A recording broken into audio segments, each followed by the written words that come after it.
Hi, it's Jan from YouMakeItSimple.com. We're in the kitchen today and I'm going to show you how easy, super easy it is to make yogurt in the Instant Pot.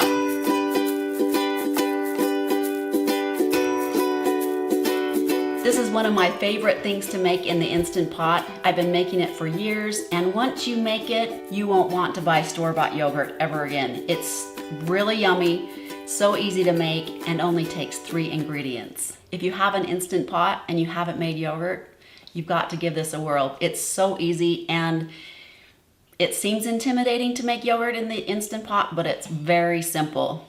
I'm going to guide you through a quick tutorial, show you all the basics of making yogurt in the Instant Pot. You can make regular yogurt or you can make Greek yogurt. It just depends if you strain the yogurt or not, whether you'll end up with Greek yogurt or just regular yogurt. And I'll go over that. I go over the details step by step in a previous blog post on my website, and you can check that out there. I have a lot of good tips on there, but I've wanted to update and do a new tutorial because I found some new tricks and some new tips that might be helpful for you.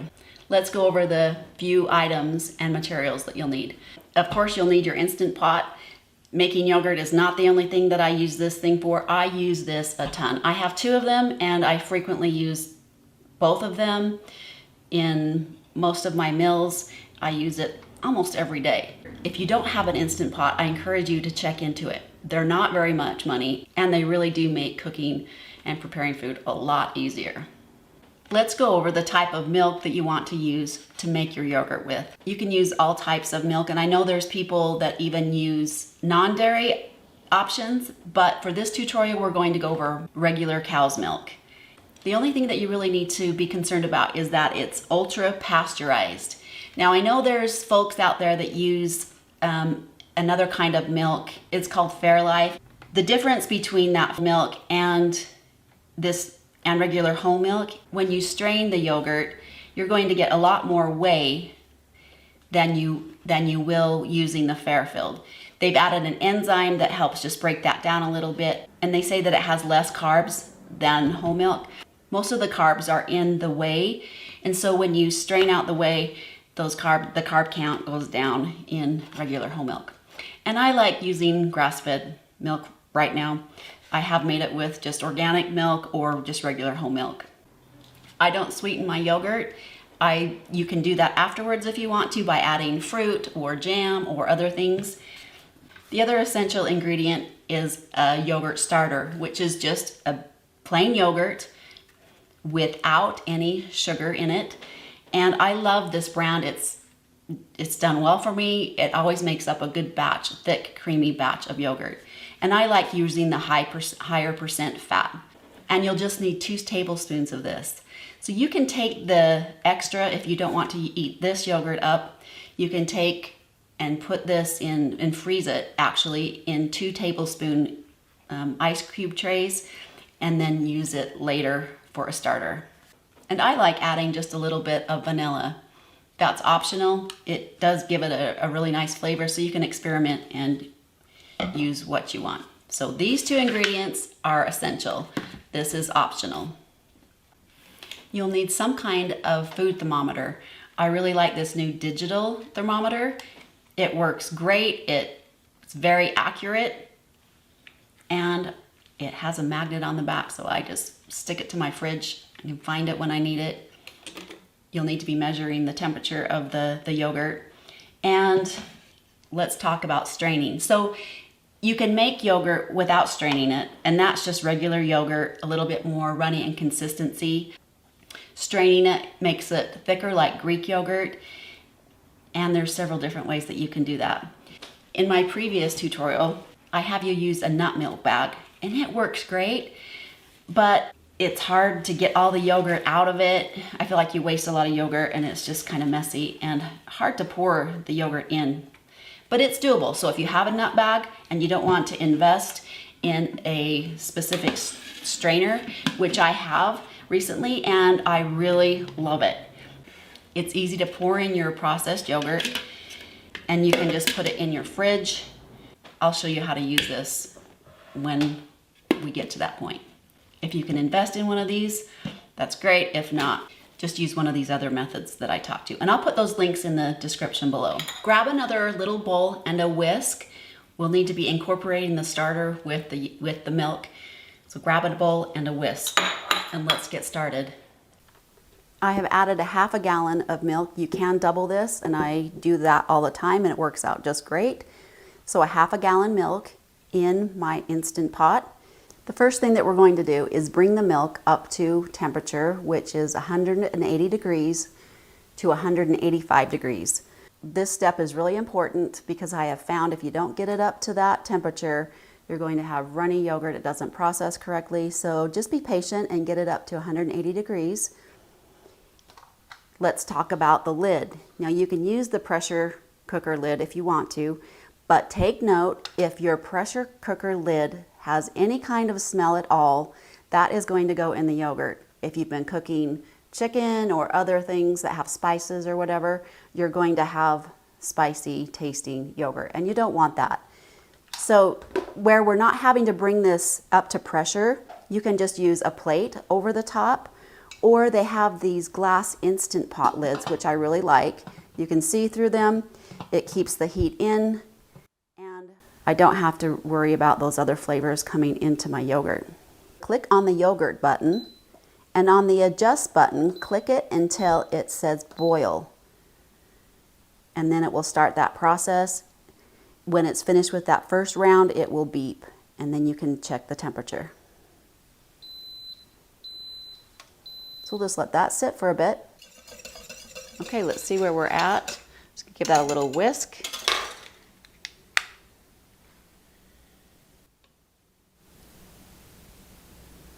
We want anything above 180, so this is great. Sometimes you have to take it through a second boil, but you want to make sure that you're watching it and whisking it using a whisk to make sure that the bottom doesn't burn. I'm going to take it to the sink with a bunch of cold water in it and a trivet on the bottom so it can cool down. We want it to cool down now to 110 degrees. Okay, let's see where we're at temperature wise. Make sure you're stirring it around. And I think we're good. So I've taken it out of the sink. I'm going to make sure that I wipe all the water off the pan before I put it back into the Instant Pot. Now it's time to add the starter to the yogurt, but we don't want to just dump it in here. We want to incorporate some of the milk. So just pour a little bit of milk into your bowl. If you want to add vanilla, this is the time to do that. Totally optional. I really like it. And if you want to add sweetener, you can add that too at this point. Some people like to add sweetened condensed milk, but I like to just sweeten it afterwards if you want to add sweetener, which we really don't need. Now I know that looks kind of brown, and it really doesn't affect the color of your yogurt once you add that in. I'm going to whisk that up until it's nice and smooth and creamy in texture. And just slowly pour that in. Just give it a good whisk till that's all incorporated. Smells yummy already. Put your lid back on. Adjust your settings. Now it will automatically default to 24 hours, but you don't have to let it process that long. Some people say that the longer you process, the easier it is for those who are lactose intolerant to handle. I have followers that can eat yogurt if they've processed it that longer. It will give it a little bit more tart taste. So I'm going to adjust that down. I'm going to adjust this batch down to 20 hours. And then instead of counting down, it will count up to 20 hours. We'll check in tomorrow, and then I'll show you how to strain the yogurt if you want to. It's the next day. The yogurt has been fermenting and processing, about 12 hours. And when I checked it, I pulled off the lid and it seemed a lot more runny than normal. So I thought, I'm gonna need to redo this video. I'm going to have to reshoot it. It's the first time I've really used grass-fed milk. It was ultra processed, but it just seemed so runny to me. And I thought, oh, no, I need to share this because this does happen. The yogurt will seem really runny when you process it. And some people like a more runny yogurt or a thinner consistency, but it was pretty runny. And so don't despair, don't throw out your milk. You can, if you feel like you need to process it again, you can bring it up to another boil, up to heat, take it down to heat, add a couple more tablespoons of starter, mix it in with the milk, and then add it to the starter and reprocess it. And I've had it always turn out really well. I've never had to throw away milk. So don't despair. I know a lot of people stress out when their yogurt doesn't turn out the first time, the first round. It's not very often that you'll have to reprocess, but you can't hurt it by reprocessing. So if you feel like it's really, really runny, you can process it again. But if it's still just runny and you're not sure, so I processed it again and it still seemed really runny. And I was really bummed. Thought I was going to have to reshoot the video all over again, but I wanted to show you because when I put it in my filter, I put it in my filter and put it in the fridge for a few hours, and look how much whey came off of that. And it is quite thick. So, and it all depends what you're going to be using the yogurt for. If you want it to use with fruit or just a nice creamy texture, you can get that by not filtering it as long. The longer you filter, the thicker the yogurt is going to get. And I saved this batch because it turned out awesome. And it turned out quite thick, and it's almost like ricotta cheese, which is really good. You can put this yogurt in your tacos, whatever you would use sour cream with. You could even use this in your lasagna recipes or wherever you use ricotta cheese. But so this batch is a little bit thicker than I normally do, but it's still so yummy, creamy. The texture is wonderful. And this filter I love. I don't have to sit and squeeze out my bag, and I don't waste a lot of yogurt. Let me show you how you can get the yogurt out and put it into your containers. You just put the lid on and pull up. Take the strainer out of the container, put the lid on, and you just flip it over, and see how that just plops down onto the lid. So there's a lot of things that you can do with the whey. Sometimes I'll save it and I'll put it in the fridge, put it in my smoothies, because there's a lot of probiotic properties in here. You want to label your jar when you put it in the fridge so others don't think it's lemonade. It doesn't taste like lemonade, but it does have great nutritional properties, and you can look up how to use that whey, or you can just toss it. So you can see how the yogurt just plops down onto that lid, and there's hardly any that you'll need to scrape out. So much easier than using the nut bag that you have to sit and squeeze out. You don't get all the yogurt out. It's quite messy. I love this thing.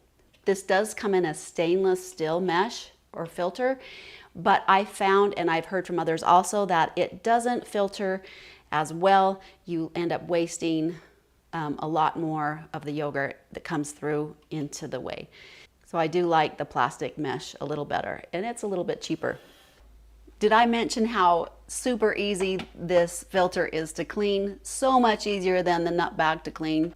Put it in the sink with hot soapy water and just rinse it off. Cleans up so easily. Now let's talk about how to store your yogurt. You'll want to, if you can, store it in a glass container in the fridge. It will last up to 2 weeks if it lasts that long. And I love these containers. I use them to put all kinds of things in. They come with these handy lids. If you want to store it in smaller portions, I have found this soy brown yogurt which I buy occasionally, you can buy the lids that fit on here. Take the label off if you want, and you have these cute containers that come in handy for so many things, but a great option for single size yogurt servings. Store them in just a regular pint size jar with a lid. I love these lids, plastic lids that fit on jars. Put your lids on. Stick them in the fridge. Oh, it's so yummy and it smells so good. The taste is so different than what you buy in the store. There's no sugar in this recipe. Vanilla is optional. You can use this homemade yogurt as a substitute for sour cream. It is great to put for breakfast. Put some granola in there, some fruit, make dips out of it. It is so good. I hope this inspires you to get out your Instant Pot and make yogurt. Thanks for watching. If you haven't subscribed to the channel, make sure you do that. Click on the bell so you can be notified when I put new things up. Have a wonderful day.